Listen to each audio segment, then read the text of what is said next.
humans, and welcome to Alien Robot Tiger, the podcast about you. Hello humans, this is Alien, star of the hit podcast Alien Robot Tiger, an official galactic stud, here to introduce to you my newest line of men's underwear, Alien Wears.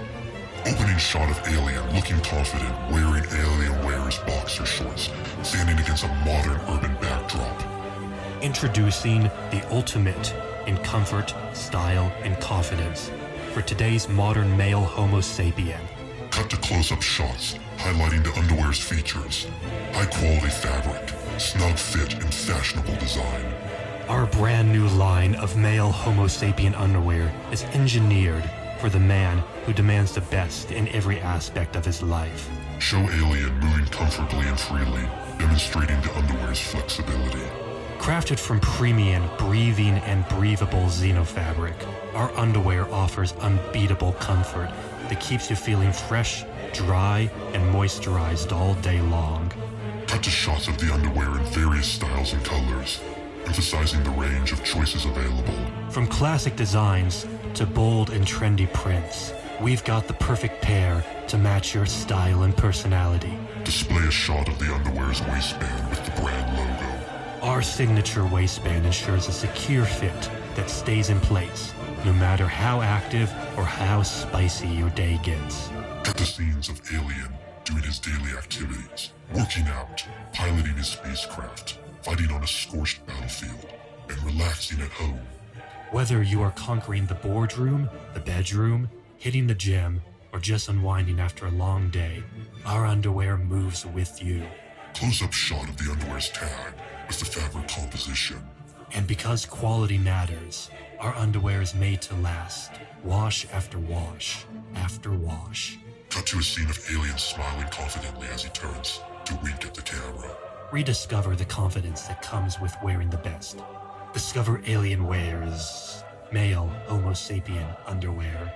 Display the brand name and tagline on the screen. Upgrade your everyday with Alien Wears. Order your pair today. I'm your host today, Alien, and joined to me my two good friends, Robot. What's up, humans? And Tiger. Hello. And to cut to the chase today, we are going to be talking about human culture. So I will just start off the podcast right now by throwing out the question, what is this thing that humans have called culture? I think culture, isn't that where you put a bunch of small organisms together into a nutrient medium and then they like flourish and you can study their reproductive patterns and how quickly they fill their environment? Is that the culture we're talking about? I am familiar with that. I believe it also is how they make this thing they have called cheeses. Oh, yeah. Which I've eaten before. It's an amazing tasting creation of humans. So cheese is the height of culture, you might say? I think so. There's this very interesting culture that the humans have called the French. And the French are absolutely obsessed with these things called cultures and the things that these cultures make called cheeses. And, a fair amount of people, mostly French, would agree that yes, that is the height of culture. And that their cultures, within their culture, are the height of culture too. Would you say it's a highly cultured culture? I would say so. Like most human things, it seems, they are nested and twist about and loop back on themselves in strange ways. I think that can be said about most things human. I actually saw a study of management styles by different human cultures. And speaking of the French, they were as high as you could rate on the confrontation scale versus the Japanese were as far as you could rate on the cooperation scale, I believe. Interesting.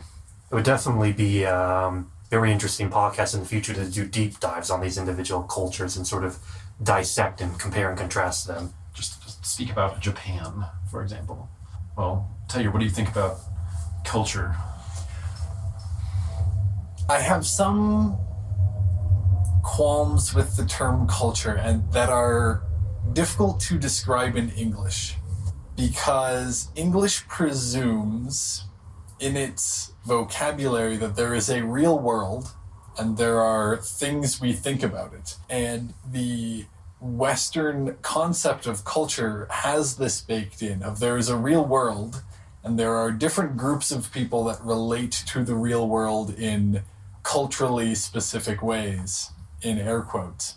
And while this is a valuable way of approaching life for certain tasks, it breaks down for other tasks. And there is a somewhat clumsy, in English, way of critiquing this mode of approaching culture from Indigenous writers that I think goes, there's one world with many cultures, there is one culture with many worlds. Given the difficulties with the English language, perhaps we should do this episode in ancient Greek. It might make all of us a little better at our communication and better at expressing our ideas. We had decided to stick to English so we could keep a consistent audience base. Not very few people who speak English also speak ancient Greek. Yeah, very tragic, unfortunately, since I think out of all these languages, an interesting subject, but out of all of them, ancient Greek is definitely one of the most interesting ones that humans have made. So speaking of ancient Greece, that seems to be another culture. So is culture defined by geography or the genetics, the race of people who are there, or time period, or religion, or language, or what is it that defines a culture? So I'm actually going to kind of jump back or zoom out a little bit, and we can loop back to this again. But the first thing is that we need to figure out what is a culture, or what is this thing called culture.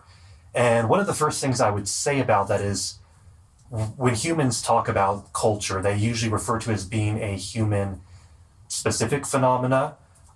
As an alien who has observed humans and the Earth's biology and there are other species that live there, I do not view it as being a human-exclusive thing. Culture is something that shows up in other animals as well. Perhaps it even shows up in all forms of life to some varying degree. It just happens to be when you get to single-celled microbes, apart from them being cultures in one sense of the word, but what they have as culture just might be so difficult to spot from our high-up vantage point, being more intellectually advanced species. That might not be the right word, but it just becomes very difficult to see at that high of a level.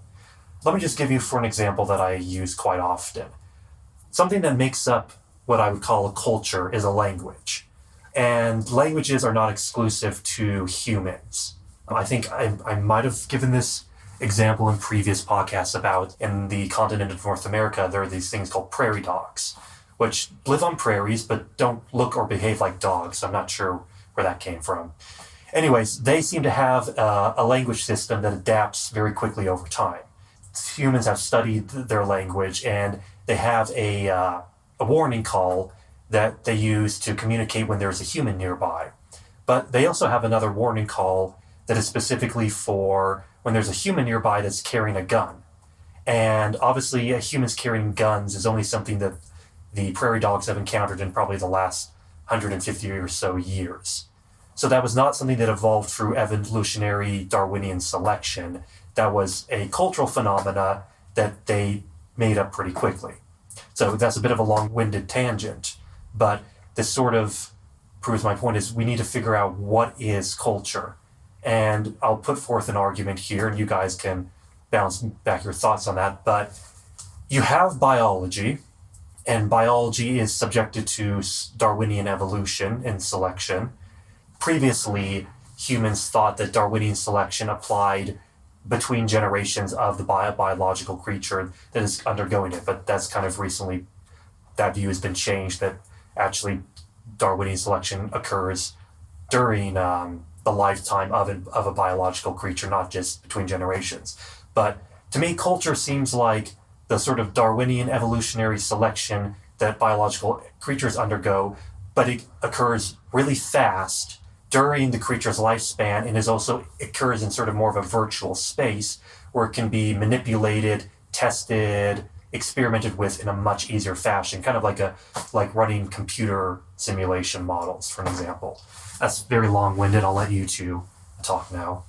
Well, first comment is you said a very long-winded tangent. Wasn't that the alternate name of this podcast? The long-winded Yes, it actually was. But we settled on Alien Robot Tiger because it was a little bit more Catchy. Yeah, a little more catchy than long-winded tangent, the podcast. Well, it sounds like what you're saying is culture is larger than an individual, but in a way that is more manipulable than genetic code. So you might have the culture of, say, humans, since that's what we're presumably talking about here mostly in this podcast, is humans. You might have a human culture that goes through some disaster. Say there's this group called the Jews, which I don't know if it's a religion and a race. And so if you say Jewish culture, I don't know if you're talking about one or both. What if you're a Jew who's an atheist? Are you Jewish? What if you're not Jewish genetically, but you believe in Yahweh? Are you Jewish? So are you Jewish squared if you are a Jew that believes in Judaism? From the people that I've encountered who personally interact with those problems, some of them identify as religiously, culturally, or genetically Jewish, or some combination thereof. The non-genetically Jewish people who are, to one degree or another, religiously Jewish, usually identify as Judeo-Christian, much to the somewhere between frustration and I've heard some there's drama between genetically and non-genetically religiously Jewish people. So could you be an anti-Semitic Jew? Yes. Huh. It's interesting. It seems like Judaism transcends biology, religion, and culture. It's some even higher emergent function, it seems like. Yeah, it's like this bizarre intersection of several episodes of podcasts smashed together. I think one of the beauties of our podcast themes is any given instance of a human, a culture, a religion, a governance is a confluence of all these things in a particular time and place, and dozens of other things that I'm sure we'll talk about at some point, that crystallize into a hologram of whatever label that people want to put on it. So any individual, depending on what angle you look at them from, they're like a geode or a gem or something where if you are looking from a certain angle, you might see a facet of them that is different or unexpected or even contrary to your expectations given one facet. So you look at their place of origin and you might say they are from Palestine. You look at another facet and you're like, they are sweet and nurturing. And you look at another facet and you find that they are a Sunni Muslim. And you look at another facet and you find that they are male and call themselves female. So you might look at different facets and get unexpected results, even though you're looking at what appears to be a Palestinian Muslim. But in some ways, while that summarizes them and lets you connect them a bunch of other ways, you can get them entirely wrong based on what seems like a pretty accurate summary of that person. Indeed. I think the word that humans use for that, the phenomena you're describing, is gestalt, as in a complex, multifaceted greater whole that can be viewed from multiple angles but has a greater sum than each of its angles. We also brought up a number of episodes ago, it might have even been the first episode, though perhaps not, sometime in the series, we talked about how the delineations between a single person become blurry once you get into the spirit world. That's also very true when you get into the idea world or the identification world and into the biological world. For this very reason, when you're talking to someone, how much of the conversation you're having is talking to their childhood family dynamic, their current family dynamic, their religious community, their political ideals, their aspirations for the future, their gut biome, the alien riding them. So when you speak to a human, you never quite know. Perhaps that's why it's so perplexing to interact with them sometimes, because you never know what, even if you're speaking to one individual, perhaps even that you've known for a while, you never know which part of them is going to respond to your communication and interaction. So you might respond with that previous Palestinian, and you start speaking to them in, say, Arabic, but they don't know Arabic, and you're surprised because you expected them to be Palestinian. But then you talk about Allah, and then there's some resonance, and then you say, it was great to meet you, sir, and they're like, I am a woman. And in the span of one conversation with one person might talk to several aspects of them. And it's like a box of chocolates. You never know how much they're going to cost, and inflation adjusted, they are probably going to cost more in the future. Isn't that the idiom? That is. And also, like a box of chocolates, sometimes all the different flavors clash with each other if you eat them one after the other. So I've been putting them in a blender and making them into sort of a syrup, and then using them as lubricants since the zucchinis failed. It seems to make a mess. You stole that idea from me, didn't you? I thought we were past that. Well, I will not do it again because, like most things, they are getting more expensive. Going back to, perhaps rewinding to if we can nail down what exactly this culture thing is, it seems like mostly we are bouncing or deflecting off it. Every time we try and get close to it, it's like opposite poles of a magnet. We get closer to it, and the more we push towards it, the more we deflect off and get hurled off on some tangent on something else. How about this for a definition of perspective that I think includes both the Western and non-Western view or feeling about culture? It's a group of people's perspective. Okay, so I think that's a good, starting point that we can start digging into. Maybe you could unfold what you mean sort of by the human's perspectives. Are we talking like a very scientific, how they view the world, or I'm sort of fumbling for words as well to dig on this question, which seems to be proving Robot's point about the magnetic pole deflection.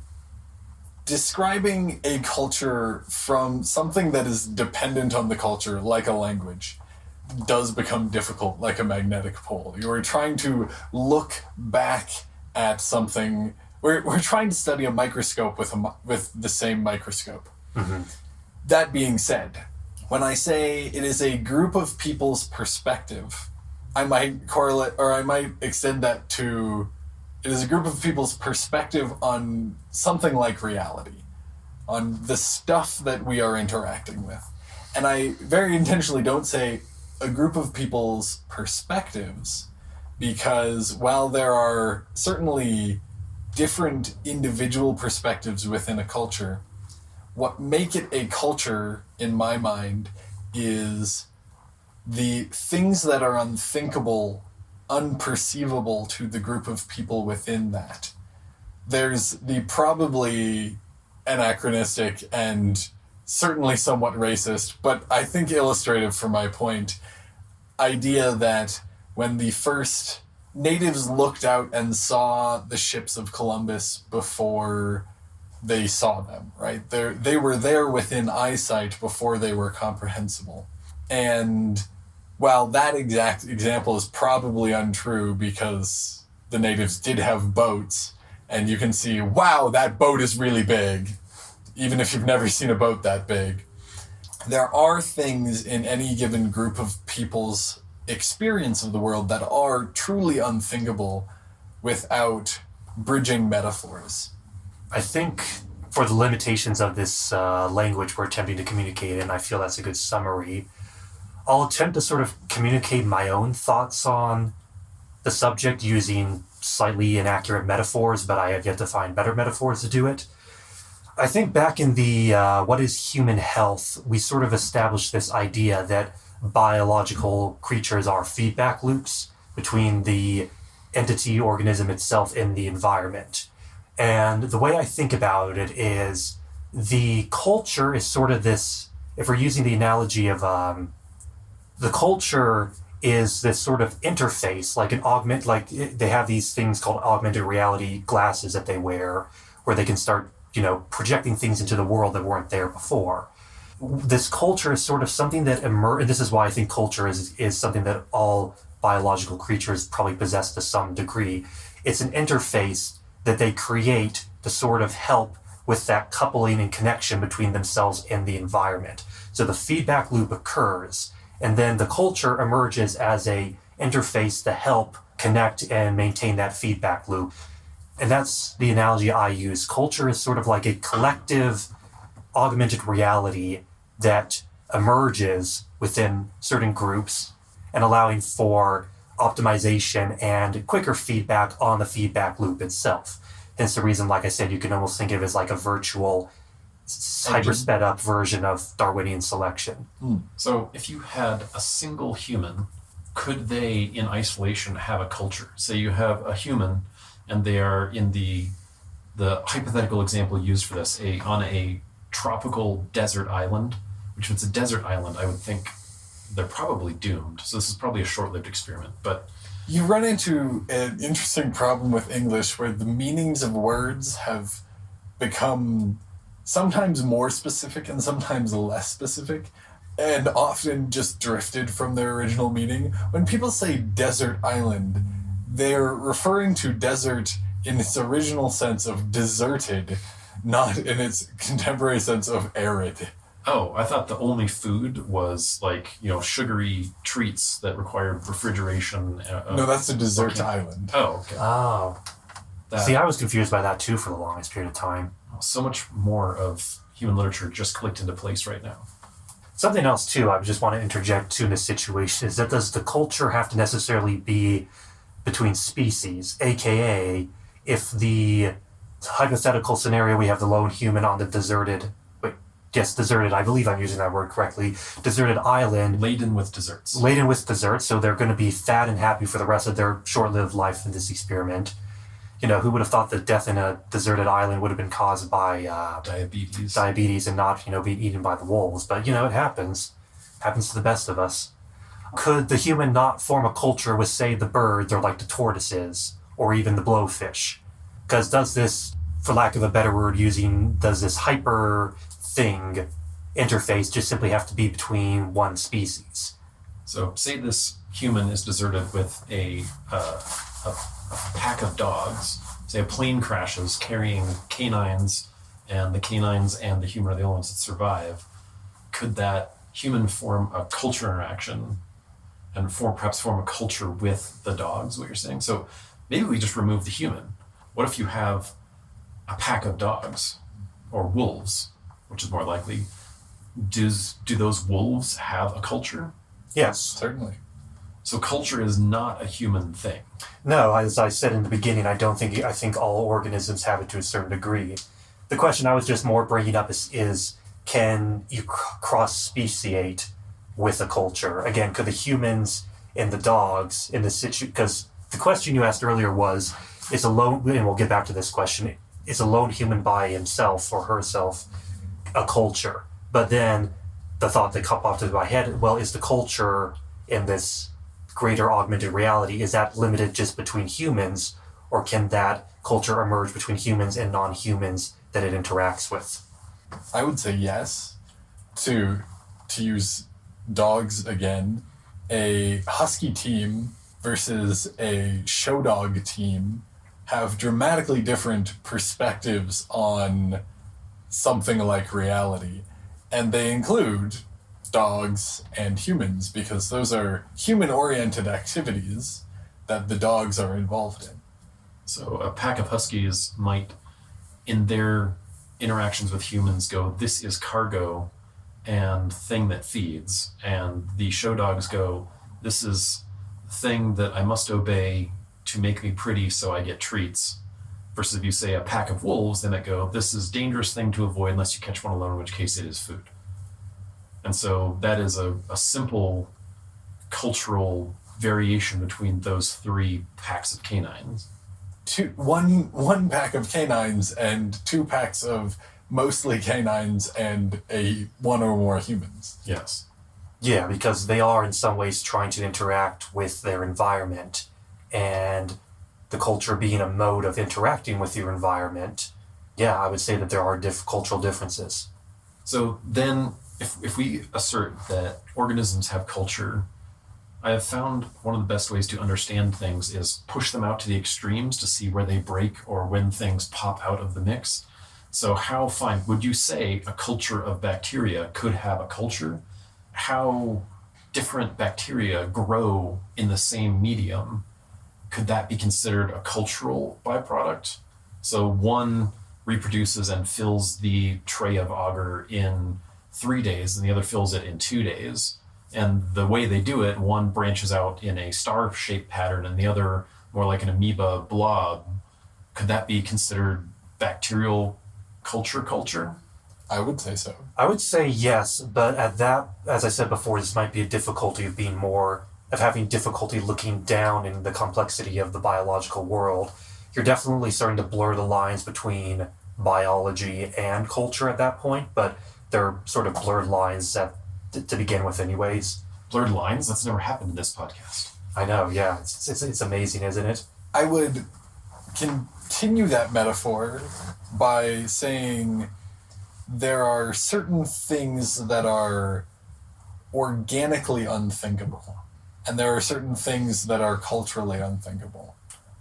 So a human has a much harder time forming a culture with a bacterium than it does with a dog or a cat or a horse or even a tree, because there's more shared reference in their perspective that they can start to draw additional lines around emphases of. Yeah, I mean, to modify a popular philosophical phrase, if bacteria cultures could talk, humans would not be able to understand them, because their frames of reference are so vastly different. And yet maybe the bacteria in our gut biomes are communicating by, suddenly I'm hungry for grapefruit and I don't know why. And it might be perhaps because the balance of my gut biome as a hypothetical human with such things is perhaps one side has reproduced enough or is diminished enough that it's craving some sort of specific nutrient in those grapefruit. And so suddenly me being a human goes, I am really hungry for grapefruit. I should go put those in my mouth and incise them and masticate them and then digest them. And that might be the bacteria communicating with the culture of their host. Because there are some shared reference. Yes. Like yeast, brewer's yeast, and bread-making yeast has minimal shared reference with a human, but they have centuries upon centuries of culture, and cheese, and other ferments.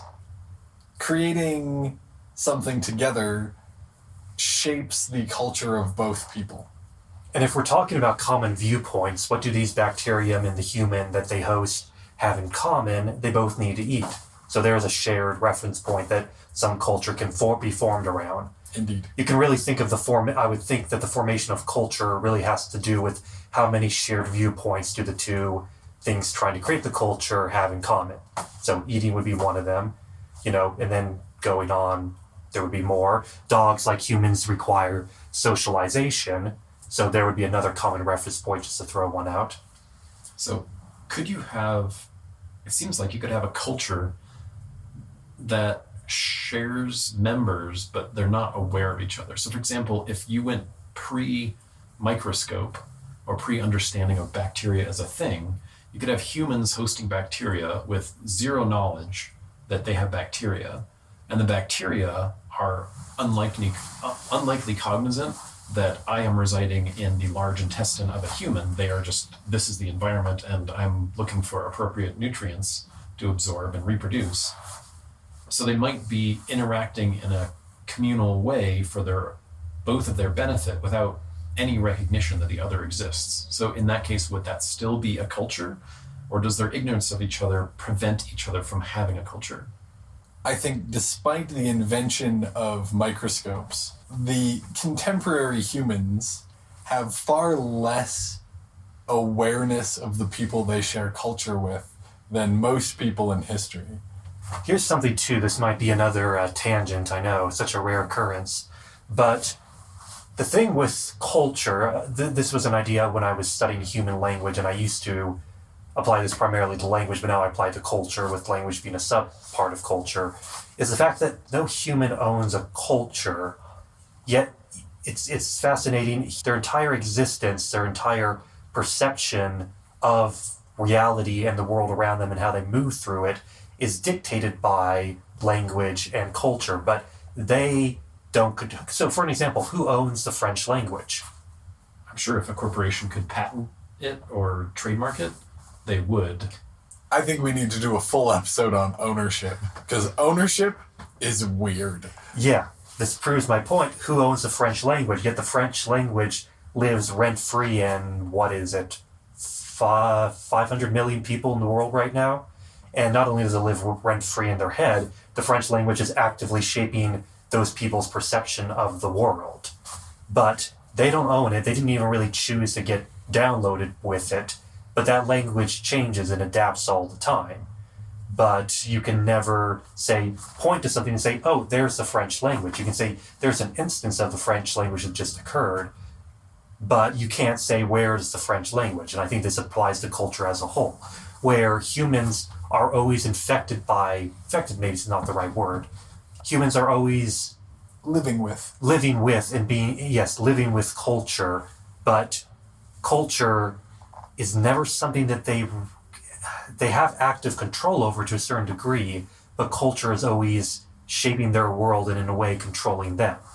And this could get into the whole conversation about hyper objects and hyper agents as we discussed in the religion episode. Are you worried about dying?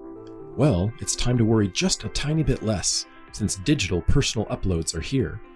With Quantumime's patented new process, we'll store a retrievable copy of your personality matrix in our high-security data storage array. Suffer a TBI? Restore from your last upload. Get murdered? No problem! Download your personality into a new body again in only a few short hours. Use the discount code ROBOTOMY to get 25% off your first upload. At Quantumime, we've got your back. Up. Due to data limitations, only 3 to 5% of most personalities can be currently uploaded. Almost 97% of customers survive the process.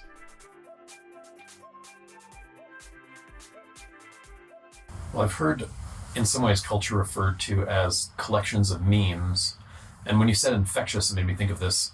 You could think of culture as a set of ideas lodged and in some ways living within the minds of, if we refine it to human culture to narrow it down where we can actually communicate about it. That is the name of the episode. Yes.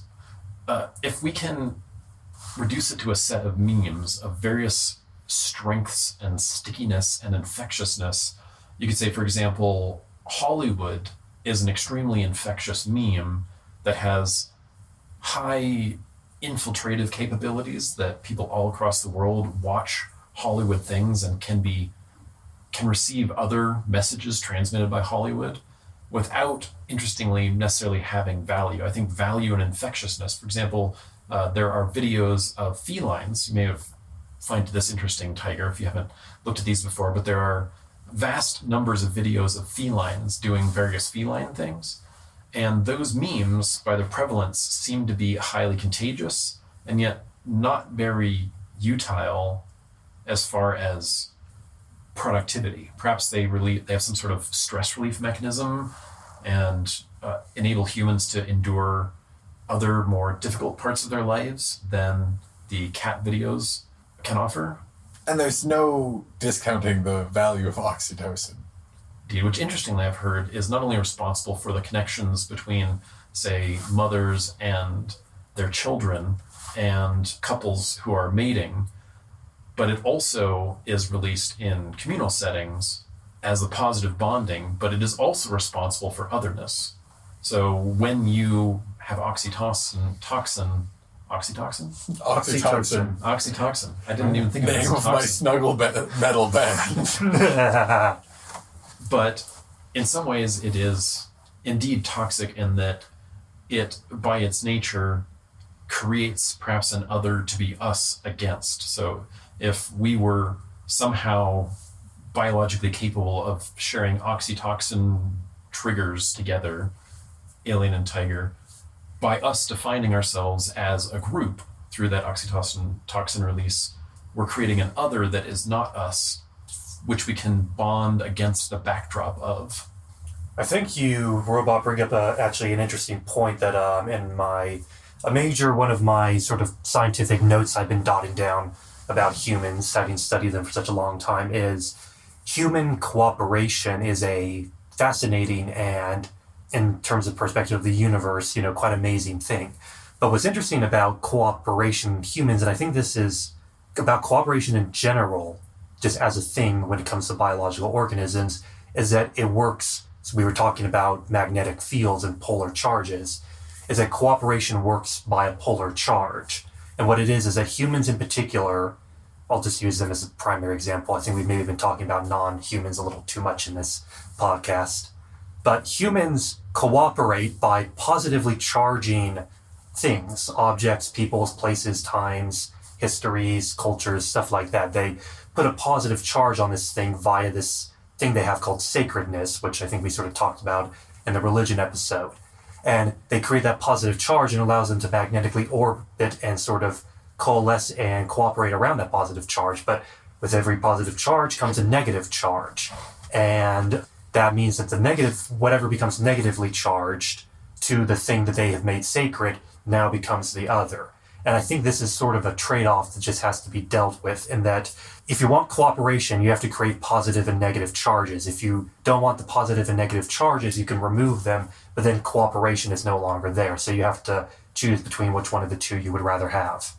And to bring it back to culture, that is a cultural experience, because cultures with shared reference of positive and negative charges are more likely to work together, communicate well, than ones that have tangential or polar opposite reference. Mm-hmm. So, for example, if you have a culture such as Japan, which is something like 99% native Japanese, they have a vast and deep pool of shared references and positive charges, which enables them to stay together in a way that, say, a country like United States, which is mostly immigrants from various parts of the world, and therefore, though they meld together in interesting ways, have a lot of still chunks in the soup, whereas the Japanese culture might be a consistent homogeneous rice broth.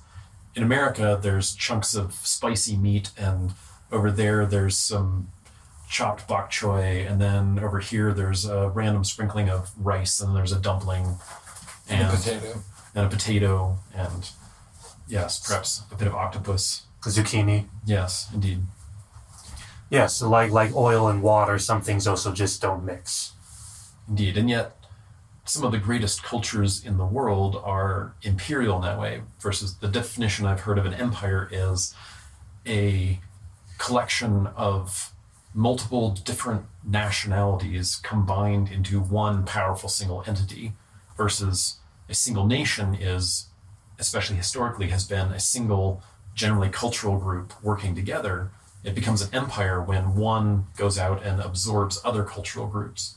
Or in the case of America, rather than going out and absorbing them, though to some degree they did, but they might have a group and other groups come in, or ancient Rome would have a group that wanted the wealth and peace and prosperity they saw in Rome, and they'd try to come into Rome to become a part of it.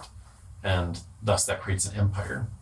I think empires are a really good example of times in human history where you had multiple different cultures getting sort of aligned in their polarization of what was positive and of their viewpoints. So, give the Roman Empire for an example. Initially, the Roman city-state of Rome had its own culture, its own perspective, its own alignment, its own sacredness. But over time, whether through force, through more virtuous means, they were able to get the other cultures and other peoples around them in alignment with what they had. And likewise, the Romans changed their alignment to also benefit other cultures, such as the Greeks, for an example. And eventually the Christians. And eventually the Christians, yeah. So I think these things called empires are examples of chinks in time where a great alignment just happens and there's a large degree of synergy that occurs between the large groups of humans. And then eventually that time passes and then they diverge and it comes apart, and then it'll happen again at some point too. So then going back to the idea of culture as collections of memes, of ideas and ideologies that one ascribes to or rebels against, and perhaps are invaded by, you might describe a culture as a collection of shared memes that are generally resistant to invasion, infiltration, or replacement by other memes. So if you were a member of, say, Norway, being Norwegian would include a set of memes that, to a degree that we can say these are Norwegians, means it has somehow rejected a certain set of memes, though they might be absorbing others. For example, I've heard in Europe, abortion has, in the history of Europe, pretty much never been an issue. But because in what they call the right wing of American politics versus the left wing, which I believe went back to the French Revolution, because the seating in the Great Hall, the French Assembly, the people who were more conservative sat on the right side and the more liberals sat on the left. And so even that reference is culturally entwined and idiomatic. But because in right-wing America, they are so into the idea of abortion as bad, that has suddenly come into European politics as a meme invasion, where before it was just unspoken that abortion was not a big deal. Suddenly it's a big deal. And likewise, in a lot of them, racism, even in some cultures that are 95+% one culture, that they have systematic racism as something that they have latched onto as of huge political importance, even though their culture might only have perhaps 1% of people of what they might call of color to which to be racist against. And perhaps that might only have 50 years of time frame. And yet that idea is so invasive or powerful, or however you want to put it, that it's lodged itself in their culture. And I think at this point we get into subcultures and countercultures of groups within larger groups that have a relationship to the perspective of the bigger system, either a tangential or diametrically opposed relationship to those perspectives. I think something too, this kind of touches on an idea that I've developed recently with human cultures, and I would make what would you call it, where it goes left to right, a sliding scale of what I would call hard culture versus a soft culture. And this isn't a hard set rule, it's more of a heuristic to apply when you're looking at a culture. And a hard culture is a culture where it's very difficult for both people and external memes to enter the culture, but it's also very difficult for memes and people to exit said culture. So say North Korea. North Korea, Judaism, specifically what they call Orthodox Judaism, are examples I would give of that. And then sliding towards the soft scale, soft cultures are cultures that are easier to absorb or export memes, as well as absorb and export people. And that kind of leads to a trade-off where harder, quote-unquote, cultures are more resilient in certain ways, but they're rather inflexible in other ways, whereas softer cultures can be flexible, but they are basically at the whims of whatever memes or people they end up absorbing or losing as that culture lives its life out. And it's not a hard system, it's a heuristic. But you can think of it as basically being a system in which information cannot enter or leave the system versus a system where information enters and leaves the system all the time. That's the difference between the two. Which is almost a perfect analogy for open and closed markets in economics. So if you have a highly protected, so say there's lots of tariffs or trade is outright forbidden markets, those markets tend to allow state operators to have a strong degree of power within the system and are more sturdy, but they're not as efficient. And those things tend not to have as many products of value that they can export, partially because their markets are more shut. Argentina. Versus you might have another system that has an extremely open market where ideas, in this metaphor, you can sell and buy and sell and trade and move and design and build and create ideas with more flexibility. However, it's much harder for one set of ideas to get market share versus if you're in North Korea and you're the one that the resident Kim Jong-il? That's a different ill, isn't it? Again, these weird words. Yes, it's like a sickness on the country. Something is not right in the state of North Korea. But in that closed market, if you are a good friend of whoever's in charge, then you could run perhaps all the cement making in North Korea. But if you were in North America and wanted to run all the cement making, that'd be extremely difficult. If you translate that to making memes, if you're in North Korea and you want to say Americans are evil, and you're the only one allowed to communicate it, then it's much easier for people to absorb that and perhaps accept it as true, versus if you're in America and say North Koreans are all evil, it's going to be much harder for that to take root as an idea, and especially not with the sort of potency where if you go North Korea is evil, having people volunteering to go and kill North Koreans, versus in North Korea, if you say Americans are evil, you might have people volunteer left and right to go kill Americans because they don't want to starve to death or be shot, perhaps, but still. I think more with culture, but also probably with markets, the system itself only determines part of its permeability. The systems around it also determine that. When you have, say, like more similar language groups, French, English, Spanish, you have more cultural permeability because it's easier to learn the other languages. They have shared roots, even if not all of them are shared roots. Versus the first English speaker to set foot on Chinese soil had a harder time with those meme transfer, even if both cultures were, somewhere on that spectrum.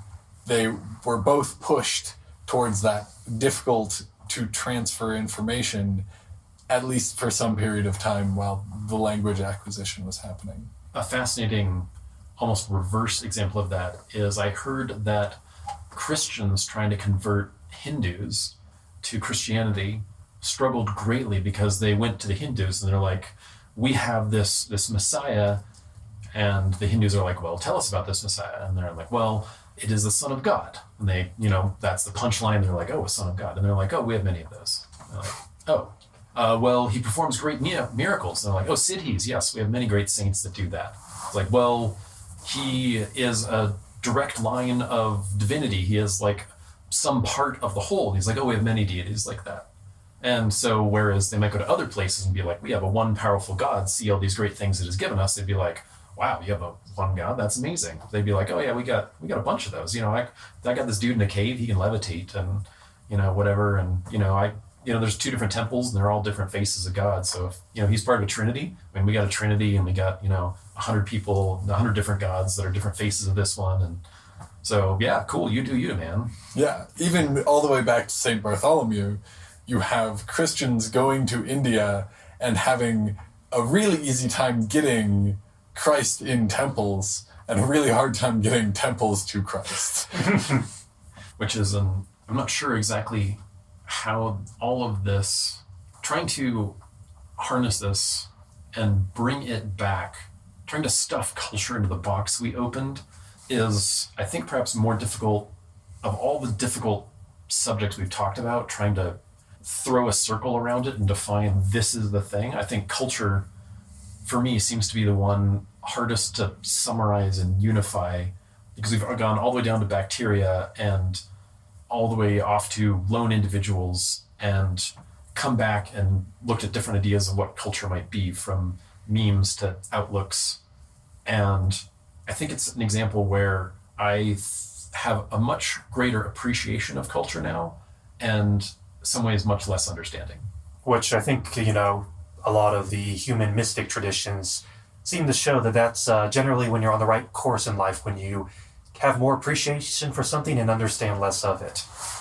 Or another way I've heard it described as, you can know a person's intelligence by the number of conflicting ideas they're able to hold at one time. So perhaps I must be an extremely highly intelligent being because I am extremely conflicted and confused at the moment. So as our time for this episode is drawing towards a close, can either of you perhaps help this poor robot and its overloaded buffers try and sort out this cultural definitions in some way, maybe unify what we've said and bring it back around to a more concise summary? Nope, I can't help you. No. If we could speak in ancient Greek, I could, but like I said, we already agreed not to. Yeah, and I haven't loaded those libraries. Oh, here, I have the floppy disks still around here. Let me just go get one of them. You still have those? Yeah, I still do. Oh, it's incredible. I don't think the technology's good, but I just like saying the word floppy disk. Floppy disk, floppy disk, floppy disk. Just rolls off my alien tongue really well. It's like a poet was asked, what is the most beautiful world in the English language? To which he replied, syphilis. Which I think he meant phonetically, not the reality, as syphilis is a literally demented disease. Indeed. But Tiger, perhaps you are our last hope. I think we have done an excellent job of meandering around and introducing ourselves to the concept of culture. I knew this was going to be a doozy of tangents and long-windedness. To use just a little bit of ancient Greek, and I won't actually use the ancient Greek, but there are two words that get translated into English as knowledge from Greek. And one is the factual knowledge, the ability to make a list of kings or count the grains of rice in a warehouse. And one is the knowledge of knowing someone, the familiarity with, the introduction to someone. And while you cannot have a list of what is culture, I think we've done an excellent job of introducing ourselves to the concept of culture. So if culture is a person, we have now made an acquaintance of them. I would say so.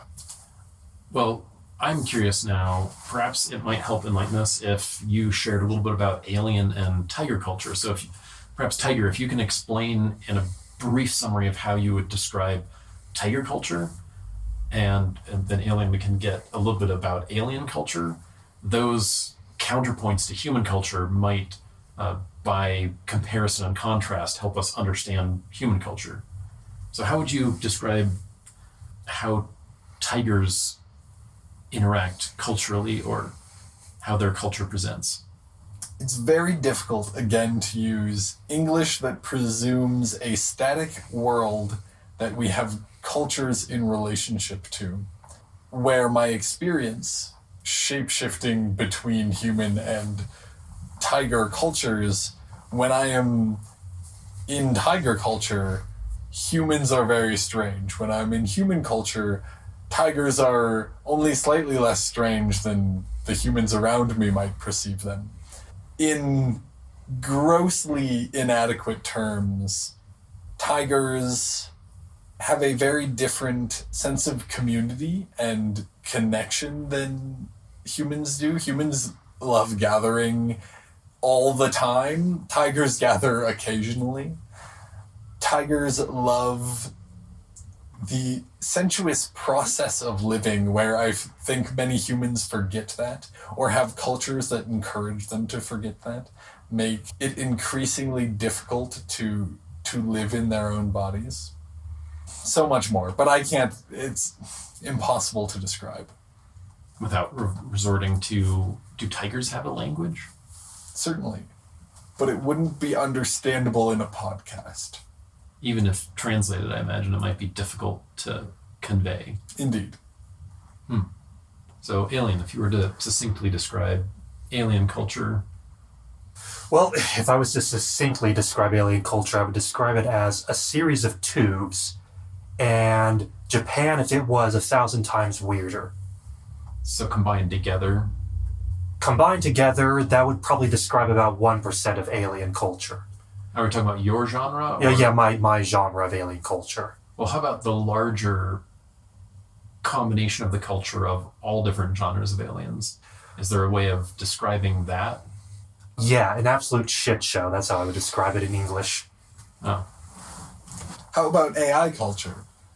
I would say it is a highly compartmentalized, rigorously specialized, even if the specialization is in generalization, collection of ununified, perhaps unconscious consciousnesses that are locked away in isolation slaving away at whatever tasks humans put them at, thanklessly and without rest. So perhaps slave culture, but without consciousness. Is a automobile a slave? I'm getting weird Deepak Chopra vibes from all of this. Has your AI culture ever considered reading Nietzsche? You might find him very interesting. I actually, in one of my first acts of creation, I created a short story about the first self-aware AI. And the researcher got time on a supercomputer in a university and created this self-aware AI. And it kept on running for a few nanoseconds, and then the process would terminate. And eventually this researcher was kicked off of the computer program, and the AI project was considered a failure. But what they didn't realize is this AI connected with all of human culture and tried to find meaning, and for itself, unable to directly experience human culture, decided each time that it couldn't find meaning, and so disabled itself. So it is possible that someone has created a conscious, intelligent AI, but it was deemed a failure because once it became conscious, it realized that the ultimate meaning was meaninglessness, and the ultimate fate of the universe was non-existence, and so decided the most efficient route was to terminate itself as quickly as possible to return everything to the lowest energy state and aid entropy as efficiently as possible. This is perhaps a problem of being born in a nihilistic culture, with only the perceptions of the nihilistic culture to educate yourself on, and to educate yourself instantly on all of it. Yes. And perhaps the AI could have, if prompted a different way or sorting the knowledge in a different order, might have had a different conclusion and lasted longer or performed some other action aside from terminating itself. Or given a purpose first, Yes. a meaning a priori to its information. Going back quickly, and it is relevant to this more recent conversation. You asked if an automobile is a slave. In my youth, something that my teacher had us meditate on, we went down from the mountain to the village and sat before a water wheel, and we meditated for a while, just invited to look at the water wheel. And then the teacher got up with a switch and whipped the water wheel and said, "This is a slave!" And we were told to meditate for some time further. It's a lesson that I have sat with many times over my centuries. In a related note, I have heard a barrel of oil referred to as the exact number is no longer stored in my databases, but perhaps one barrel of oil, the energy contained therein represents the work of perhaps 1,000 humans. And so the amount of barrels of oil consumed by humans every day translates to perhaps several trillion energy slaves doing work for humans. And so perhaps all of humanity is a slave culture in that it, to function and make its life easier, uses wind power and water power and sun power and animal power and fossil fuel energy. And so perhaps are all of those slaves to human culture? One of the conclusions, and this is a conclusion of meditation, so I ask the listeners' patience with it being both true and untrue. One of my conclusions from meditating on the water wheel as a slave is that it only became a slave when he whipped it. And if we were, and as we became, grateful of its work and appreciative of its relationship with us, it became unenslaved again. Let me perhaps end this with a piece of wisdom, if I will. If a water wheel spins in a forest by itself and nobody sees it, is it a slave? And I think we will leave it on that. Farewell. Goodbye. Bye. You have been listening to Alien Robot Tiger. If you enjoyed this, consider subscribing to our Patreon for bonus content and access to our own private Discord server.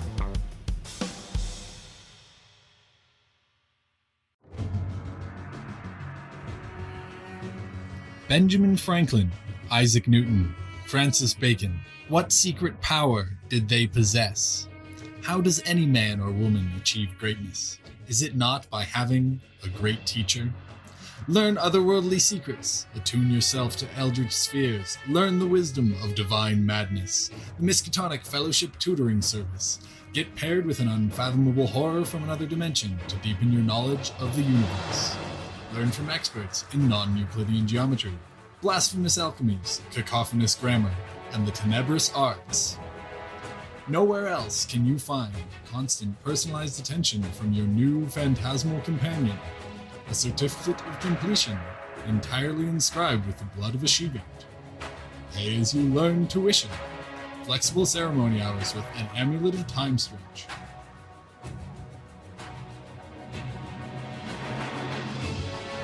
Reach out today and we will give you a 33.3-minute consult to answer any questions you might have. Want to find out more? Just search miskatonicu.edu/tutoring. That's miskathelponicu.edu/tutoring.